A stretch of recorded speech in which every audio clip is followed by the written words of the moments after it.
Well, it's been a long time since we've been at the shop. Well, Lucky's been off running around doing a bunch of his own things.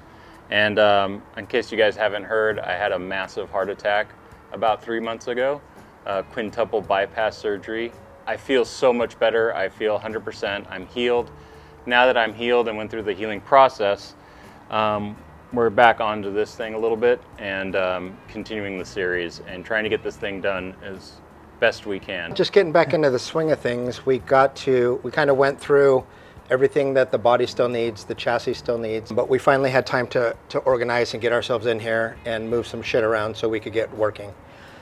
We have a small list of things to do. I can't even read it from here because I can't see that far, but it's some miscellaneous stuff. Weld down the floor, put some brackets in for the exhausts, a little bit of patch paneling on the upper bead in this other corner here we got to do. A bunch of little things like that. We're going to just start knocking off the list so we can get the body over to Piro's house. And in the meantime, I'm going to flip the chassis over and weld up everything that needs to be welded, fill holes, fix whatever needs to be fixed. But we'll get all that knocked out, and then that chassis can get ready to go out to Piro's too. The plan is when it gets to my house, I'm going to start doing the minor body work that I know how to do, and then some of the harder stuff Harrison's going to take over. Once the chassis gets to me, I can get that all sanded down. All the other parts are ready for sealer, and so this is basically the last pieces that need to get body worked before paint. And then once that happens, it's going to go over to Harrison's house, and we are going to shoot color on it finally. I can get my stuff out to chrome and back and assemble, and hopefully it will be done maybe for Grand National. I think at this point we need to set the deadline. Let's just say Grand National, and we'll... Yeah, the plan. Hell or high water. Yeah, hell or high water. Hell or high water. Hell or high water is the plan. So lately it looks like we're going down the hell route, but yeah, we're gonna get it finished up and get it knocked out. And yeah, I say Grand National. Yeah, I say Grand National too. And just be there. Yep, be there, be square. So, anyways, we're gonna get to it. Check it out. So what are you doing here? When I built this steering box cover for his, whatever the hell this box is. It's a Ross box. It's a Ross box, but we don't know what year or whatever. Yeah. Anyway, this cover was missing, so I rebuilt this and this cover, and we had to do a set screw to push and adjust this thing properly. We also have to build a plate for the backside bottom because we're not going to have a horn ring going, horn stuff going through it. Yep. So that thing's all rebuilt, but we got to finish this plate. So I am tapping, we had to make this screw, and I am tapping this plate now, I think. So I made this somewhat decorative plate, yeah. So that goes on there. We'll fix it. But I got to finish tapping this.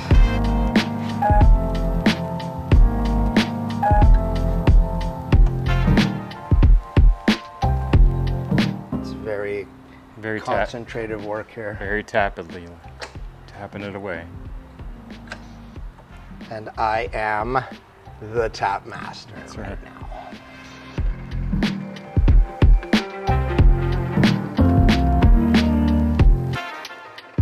So I had to recess this whole area inside the plate to fit this notch here so it has room to adjust. It's like a glove. But now my damn bolt's too short. So it's not the best machining job in the world, but it serves its purpose. Yeah.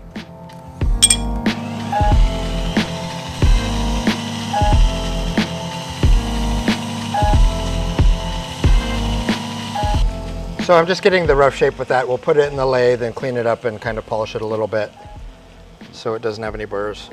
Yeah. And it's centered. Hot still. Okay, off we go.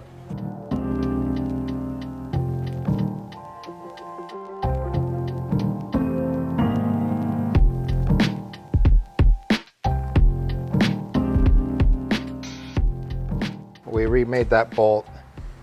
Should work great now.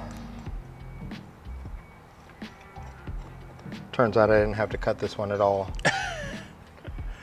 Good enough for now. We have to get oil in it, get it adjusted. We can always replace, make that bolt shorter. Yeah. Or longer.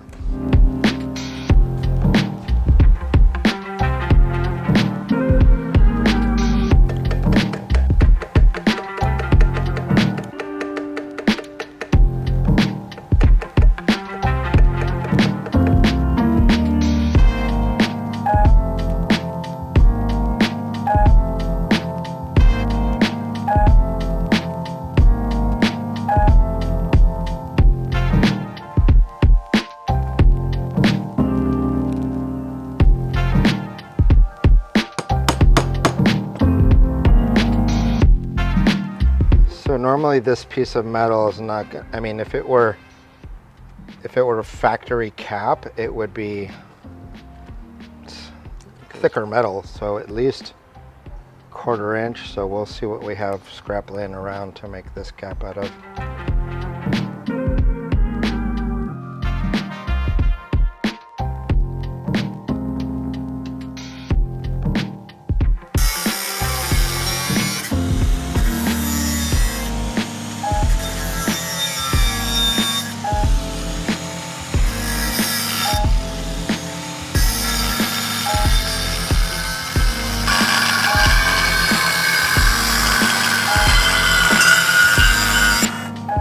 Flat section on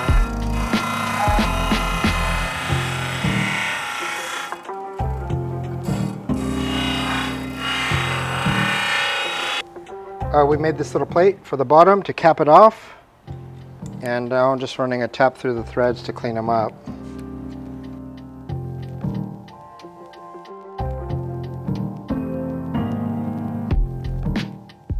That's a good looking little steering box now though. Look at that thing.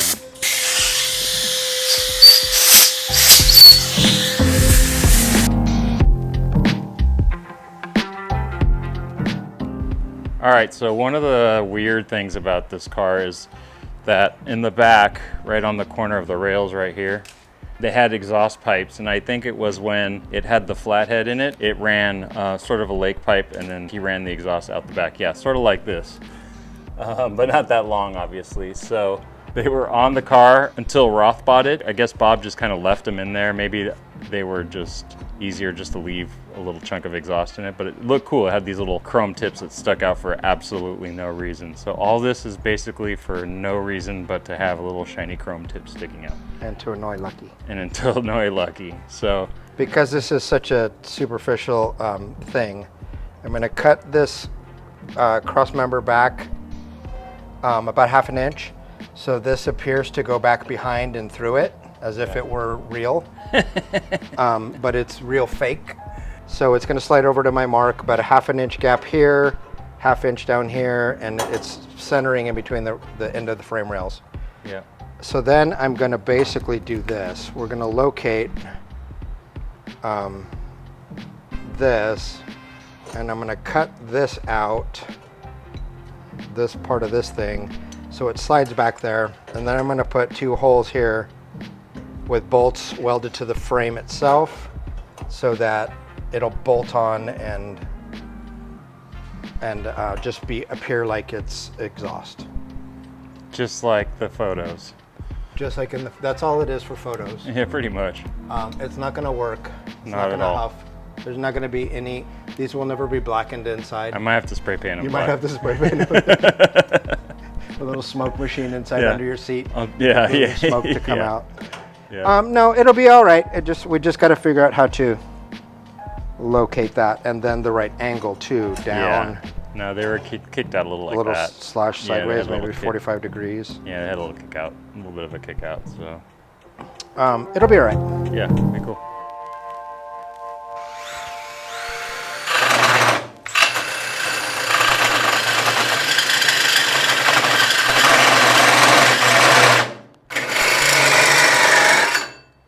All right. That's not bad. Now the trickier part is, like I was telling you, how to figure out how to cut that inside piece now. So I'm going to give or take, it's going to go back another inch probably, but Other way down, down, right about there. okay, so that's literally about 45 degrees. A little more. Right there. Put your head down here level with it. Because And see, you're it going gets to bigger. go in some, you said, right? Yeah, about an inch. Yeah. Well, I mean, But it does have a nobody kick out. but you is going to notice this. Right. So, I mean, does have a little kick out, so right there, you think? yeah. Okay.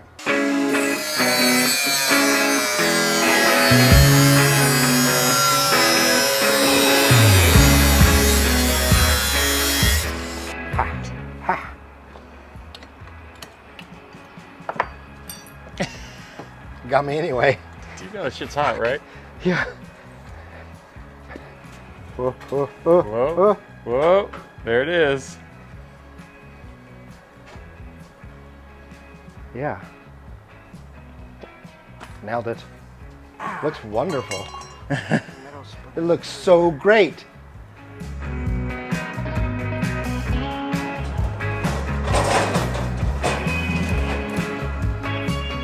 Okay, I'm gonna sit right here in the middle. Are you telling me to look at the angle? Yeah, you're gonna have to get eye level. We don't need to get it perfect right now, we just need to get it close. Okay, eye level. A little more up. Yeah, I mean, that's pretty good right there, actually. Okay.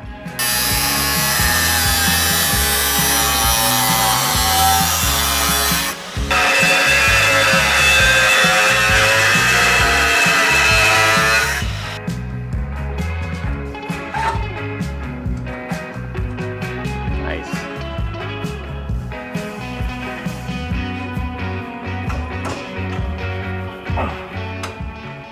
Okay, I mean, that looks all right. Yeah, good enough. It actually looks better with both. Yeah, it does. I like it. Let's see. Yeah, I mean, Pretty close. it feels really close. I'm usually pretty good about that. Yeah. Let's see. Yeah, it's real close. So here's the part, well, I'll dial this in perfectly, but this would drive me insane if I was in a car following you and they were different. It would Yeah. drive me f***ing nuts. Yeah. I'd have to pass you just to not have to deal with it. So I'll get that perfect. So Lucky made this bracket to hold the exhaust in place. It's like a little curved bracket underneath the rear of the rails that will actually weld to the rail and sort of cradle the exhaust tip, and then the exhaust tip will bolt to it. So Lucky's been hammering this little piece, and I'm like, what is that little piece for? And he decides not to tell me. I didn't decide not to tell you. He did decide not to tell me. And apparently, he is now working on this piece. A little bit of badness right here on the bead. He is making some sort of repair to this rust Whoa. corner. So we'll see how it goes.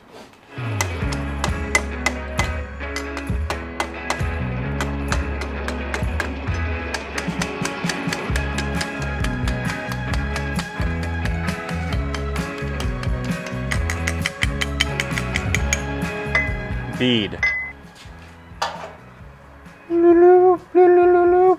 So close. Not bad for having all the wrong tools.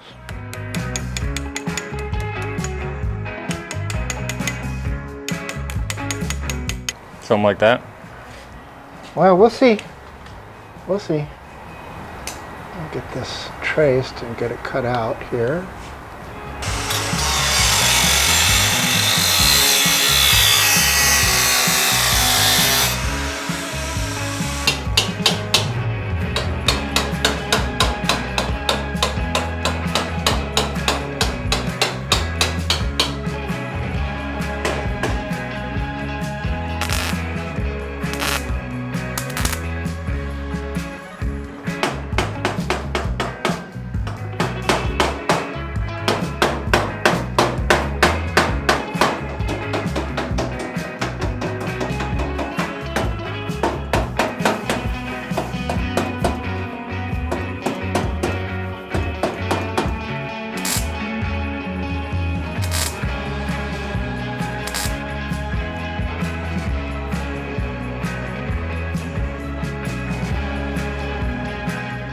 What's up? We are back in the shop, and today we are continuing.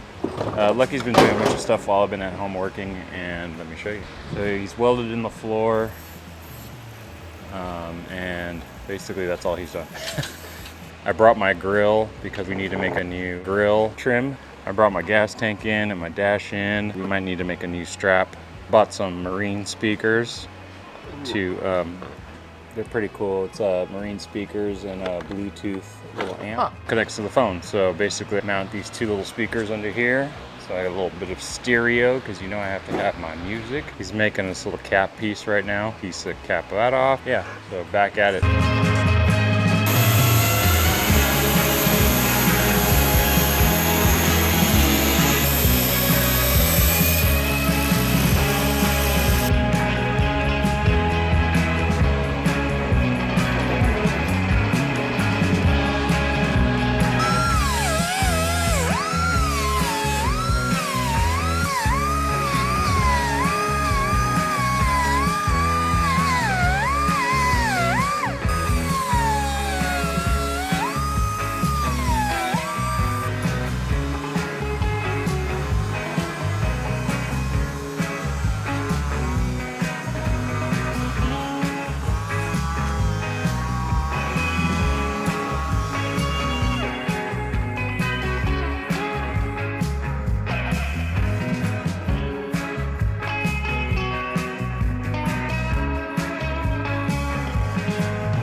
now we're gonna try the speaker. These are pretty cool. They're for a boat. I need to have music in my cars. Yeah, so. Welcome. And these are pretty affordable too. I think I paid like 60 bucks or 70 bucks for them, so. I'll show you. I'm gonna hand these to Lucky because I gotta film. On QVC today, we have a Pile speaker. Yes, Pile of shit. 200 watt. It is 200 watts. I have the amp too. We need to figure out where to mount the amp. And technically, these are boat speakers, so they might hold up a little bit better to moisture and weather. But Well, that was the whole point. I got. I mean, they're cheap enough you can replace them. Yeah, exactly. You know, just glue them to the back of the dash. That's actually not a bad idea. Huh. They actually hide themselves a lot because they're in that depth. and I have them on both. I have room. I on could both. bracket on the inside of the dash, right like that, P. Yeah, that might not be a bad idea. That's completely out of the way, and you could take the dash off, and Yep, part of the dash. it's just part of the dash. Just unplug them and go. I mean, we can make real brackets like this, weld them onto the back of the dash right there. Jesus Christ! That one doesn't work anymore. Oh, we have a bracket that the steering bracket holds the dash firm. You mean this one? That's not in the way, is it? No, it would go right If we were above to it. mount it back behind here. Yeah. So what do you think? You make the call. Let me see. Hold it up there behind the dash. You sure you want me to do that? Yeah, I'm looking at it like through this kind of view. So we just have to clear your gauge. I mean, I guess that's fine. They're out of the way, and you can't see them, which I kind of like. Even if you were to look underneath the underneath like this, Yeah, they're you would blacking never see 'em. themselves out too. Yeah, you'd so. never see them. Yeah, I'm cool with the dash. I like that idea. So this thing's pretty cool too. It's a little tiny marine amp that goes with these speakers that you can buy separately. It's a Pile Hydra, and it also is Bluetooth. So all you do is plug it into your speakers and then your Bluetooth, and you don't need a head unit or anything. So we bracket. I'll put that right here. Bracket that guy right there. I would just bracket right here. Okay, I like that. I'm good with that. Phew, bass. So what I want to do is essentially this, building a bracket that's going to sit offset. Yeah. So you can put nutserts in there. Yep. And then you can screw your stuff to it. Yep. It has a cavity back there that you can run wires behind. Yep. I like that. Yep, yep. I like that. I just need to make that big enough to, I'll just account for a fuse block anyway. Yeah.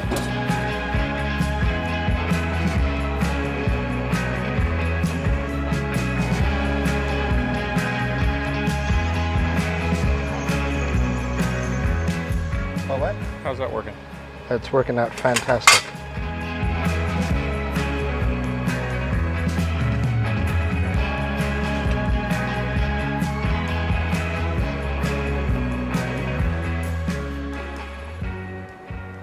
Smushed. And that's how that happens.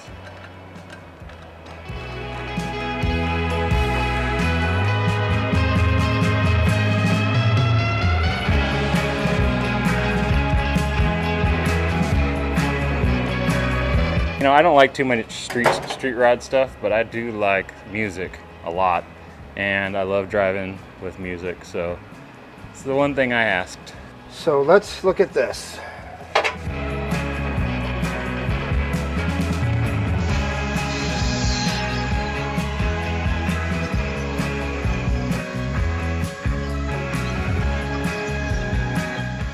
All right, so Lucky has devised a plan. Tell us your plan.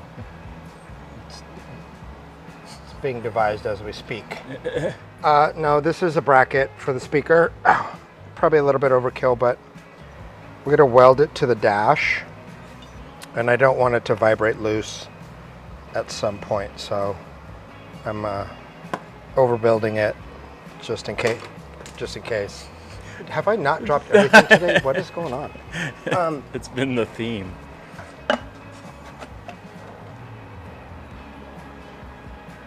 Lines up like that, and then we'll weld it in to the dash like that. Speaker. And they'll be completely hidden out of the way. Maybe we'll turn them with the bottom of the dash. Open up that space a little bit for that bolt, maybe. I think you're just gonna have to put the speakers in after the dash is mounted. Yeah, I think no matter what.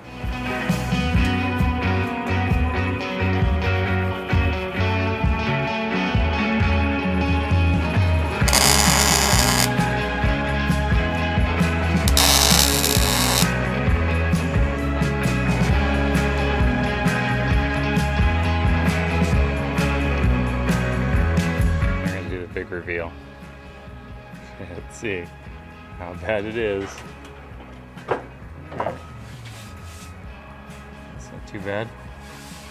Better now than later. It's just paint. There might be a couple high spots we'll have to grind down a little bit. There's a little bit right there. But I feel better that they're not going to vibrate the paint cracked now. Yeah, that's not bad.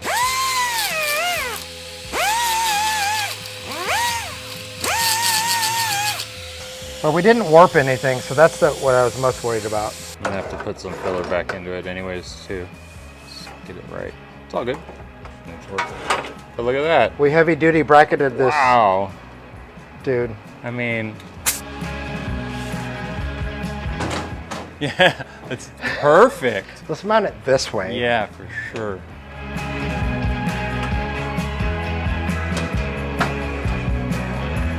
What speakers? What speakers? I don't see any speakers. So a while back, my friend Mark Skipper showed me on his shoebox, he has something called a Bermuda bell. And ever since I saw that, I was like, this is so cool. It's basically like this bell thing that you have a plunger and it's like ding ding. So we headed over to our good friend, John Agnew, Funky Junk John. He got a new project that we'll be doing some cool stuff with pretty soon. But I was talking to him and I said, yeah, man, one of these days I want to find a Bermuda bell. And he said, I happen to have one of those. I haven't seen it in like 10 years, but it's somewhere around here. And he goes into the back and we start looking around. And he's like, oh, here it is. And he handed it to me. And this is what it is. This is an electric Bermuda bell, which is kind of cool. It doesn't have the plunger, which is much easier because you just have a switch. But let's unwrap it and we're going to get it installed. Came with these instructions. It's got a switch. This is the actual bell. It's cool looking. Looks like a spaceship. So at the bottom part, there's a ringer in it, and it just switches on and off like a doorbell, basically, a loud doorbell. So we're talking about maybe installing it in between the cross member somewhere down there. If we can fit it up in there, that's a good spot for it. So yeah, I think that'd be a cool area. Check it out. Our battery is right there. That's the battery. Oh, we're not. Something like that? Yeah, I What do you think think? that's It's out of the way. It's protected. Yeah, I think it's perfect. It's got like holes for the sound to just travel out into the world. That's it. You ready? Here it goes. So loud. Do it again? Yeah, it's so loud. Oh my God, it's so loud. It's so loud, but yeah, it's pretty awesome. All right, one more close up. Can't wait to wake up friends at 6 in the morning. Harrison! Thanks, John. You rule, dude. So this is kind of a cool little project that I'm going to work on today. In the directions on the model kit, I realized that there was a little box with a radio on it that sat under the seat. So Bob Bleed was selling this the other day, and I thought, oh, that's kind of cool. It would totally like sort of be what I imagine it has. I'd never seen a picture of the radio, but only in the model kit. Anyways, this will go under the seat, and it's actually pretty cool. It was in an old 40 Ford hot rod. These two cables came out the back of it, and they would run into this backside here, and it would control the radio, and inside it had all the radio components and a speaker. But what I'm gonna do is I obviously took these two guys off already. These I'm not gonna use. I'm just gonna put the faceplate on underneath the seat. It has a little hole for a light and it will light up, but that's pretty much all it will do. It will just kind of be there under the seat. And then with this, I already started taking it apart. I took all the guts out of it and I removed the speaker and I got a new speaker. And what I'm gonna do is I've taken this all apart. I'm gonna mount the new speaker in here and it'll just become a box that holds this brand new speaker, and it will run into the amp underneath the dash. So I'll have a total of 3 speakers in the car, 2 underneath the dash, and then this one will kind of just hang out and sit on my floor or on my seat when I'm driving, just to give it a little more speakerage. This I'm gonna have painted the same color as the car, and maybe even do a little bit of pinstriping on it just to kind of match the car. I thought it'd be cool. But yeah, so that's my little project today. I'm just gonna clean those up. So this is the radio that I got off of Bob. I didn't really cover much of it because I was just kind of working on it here and there. Got it in primer. Next door they're redoing a house and they were throwing away some old speaker. So I took this kind of metal flaky mesh off of one of the speakers and it worked perfectly. It's gonna be pretty cool. I'm excited about that. All right, so one of the things that Tweedy Pie has that not a lot of people know about is an antenna. Now knowing that it possibly had a radio in it, I wanted to recreate the antenna. This is, I think, a VW bus antenna that I got a while ago, and Lucky's gonna chop it up and we're gonna mount it right here where it sits. I always thought it was like a shadow or some weirdness until I looked up the model kit, and in the model kit it shows you where to mount the antenna.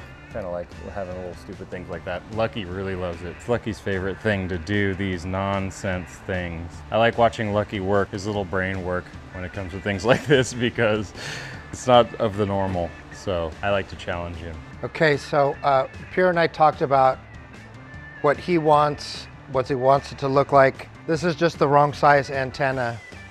So what we're gonna do is we're gonna cut it here. I'm gonna try to rip this metal open down here and keep this, this little insert that's in it, and then put it up here so we can cap it off on the bottom. So let's cut it open and see what happens. So in a fascinating turn of events, I've never cut into an antenna before, but it has a plastic sleeve in there, which makes perfect sense so that the metal is not running metal on metal, it's running smoothly through plastic. Never would have guessed. Let's see.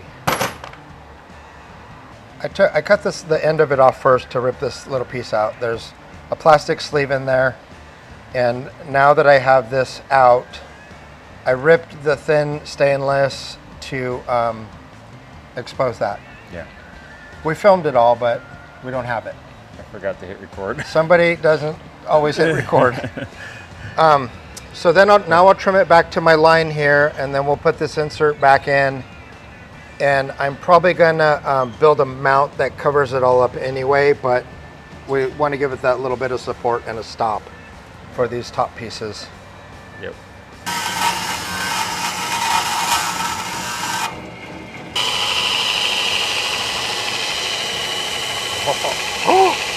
Oh, wait. Ooh, look at that. What's that little guy? Oh, it holds it. That's a pressure thing. Yeah, like holds it in place. So maybe there's not plastic sleeves throughout. Oh, yeah. So whilst dissecting the inside of this antenna, we found some more interesting stuff. This is a little, looks like a, and I can't get it out. A little copper sleeve that keeps the tension in there for the smaller one. Keeps it There centered, doesn't yeah. seem to be any more plastic in there. I am taking my bead roller here, and I have a really sharp die. And we're just going to try to roll a little die and a little bead in that.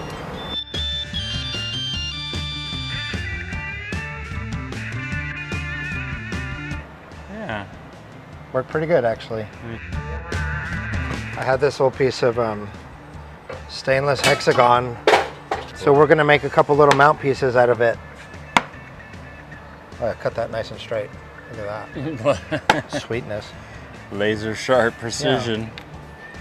Yeah, it's kind of cool. And penetration. Penetration. Penetration.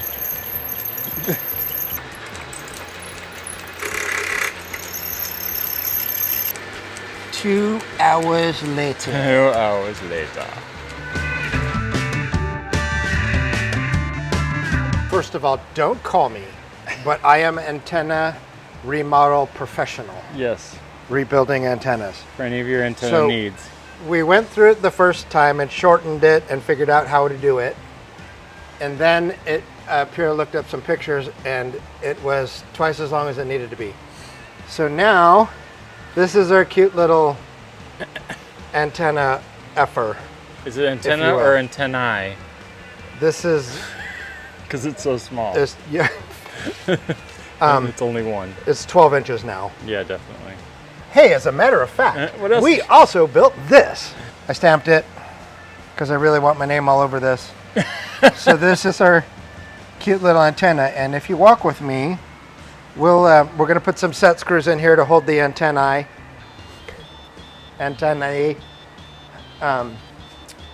This little sucker is going to mount down here, and this is all it does. It's so cool. This is all it does. So this is what it's going to do. Something like that, yeah. Come up as the same angle as the tank mount. Yep. And it lines up with the body line once it's set screwed in there. And, That's all it does. That's probably actually a little tall. It probably goes more like that. Yeah. So, But hey, details, right? hey, this is what Tweeder had on it. Tweeder. So, Tweedy Pie. It goes good with the fake exhaust too, so fake antennas. But in reality, the antenna actually did work, I'm assuming, because it did have possibly a radio in it. We have spent 5.5 hours doing this multiple times. When you see this car at a car show after we debut it in January, like, take a good look at the antenna and just understand the amount of work and fabrication that goes into something like that.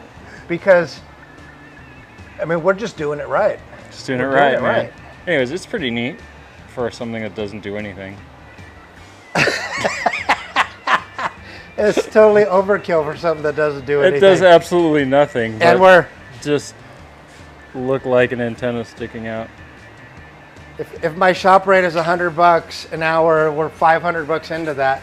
It's worth it. You're worth Not every penny. including materials. You're worth every penny. Nice. That's where we're at. I like to thank everybody while I was sick, all the awesome messages I got, and the GoFundMe and the art shows that were put on for me and to help raise money for my medical bill. It's really humbling to have that kind of support from people, and I just want to say thanks again, because it was pretty awesome. It really made what I went through a lot easier, and it helped a lot, so thank you. Thank everybody for your continued support and watching us. We get a lot of guys come by and say, what's going on, where you guys been, when's the next episode coming out? Yeah. Well, that means a lot to us, and our lives get so busy in general, so we're trying now to start making time to get more content out for you guys, because we hear it a lot. Yeah. And we thank you for your continued support and watching us screw around. Pretty much, exactly. Once again, thank you for coming to our theater tonight. Have an enjoyable evening. The refreshment stand will remain open for a short time. Still plenty of time to get a snack or cold drink.